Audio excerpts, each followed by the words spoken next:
Assalamualaikum warahmatullahi wabarakatuh. Tabik Pulen dan izin memperkenalkan diri, nama saya Putri Pratiwi Masita, Fakultas Keguruan dan Ilmu Pendidikan, Prodi Pendidikan Teknologi Informasi, mahasiswa Universitas Lampung dengan NPM 20130255031. Di video kali ini saya akan menjelaskan tentang anggaran dasar gerakan pramuka dari pasal 1 sampai dengan 19. Berikut simak videonya. Di bab 1 terdapat pasal 1, di mana pasal 1 ini menjelaskan tentang apa itu organisasi pramuka dan menjelaskan pengertian dari organisasi pramuka itu sendiri. Dan di sini dijelaskan tentang bagaimana keputusan Presiden Republik Indonesia menetapkan pada tanggal 20 Mei 1991 sebagai kelanjutan dan pembaruan dari gerakan pramuka. Pada bab 2 menunjukkan asas, tujuan pokok, dan fungsi, di mana pasal 2 menjelaskan gerakan pramuka didasari oleh Pancasila, dan pasal 3 gerakan pramuka memiliki tujuan tertentu, diantaranya memiliki kepribadian beriman dan bertakwa, berakhlak mulia, dan sebagainya. Lalu di pasal keempat, gerakan pramuka memiliki tugas pokok penyelenggaraan pendidikan kepramukaan bagi kaum muda guna menumbuhkan tunas bangsa. Dan di pasal kelima, di sini menjelaskan tentang fungsi dari penyelenggaraan pendidikan pramuka itu sendiri. Pada bab 3, ini menjelaskan tentang sifat dari pramuka.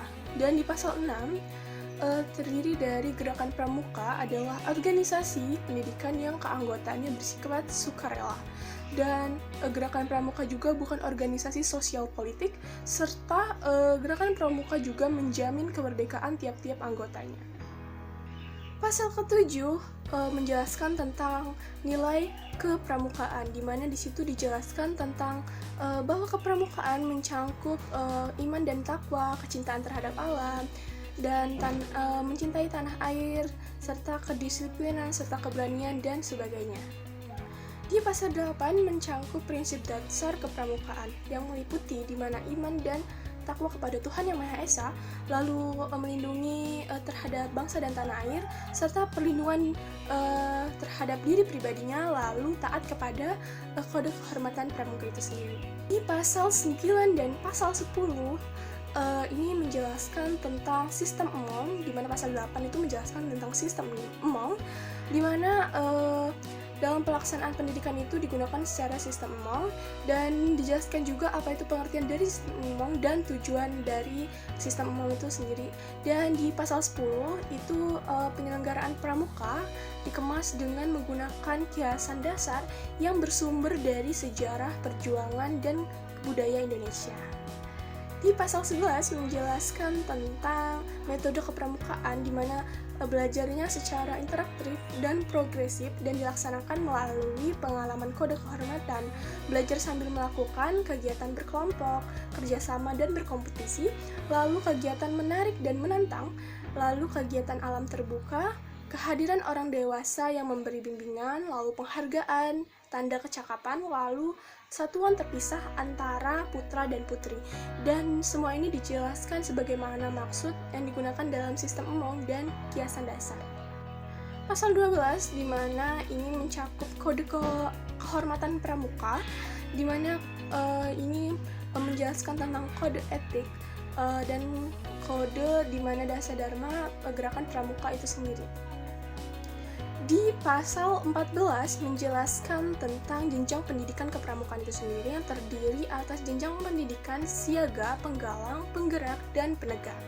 Lalu di pasal 15 menjelaskan tentang peserta didik adalah harus warga negara Indonesia yang berusia 7 sampai dengan 25 tahun.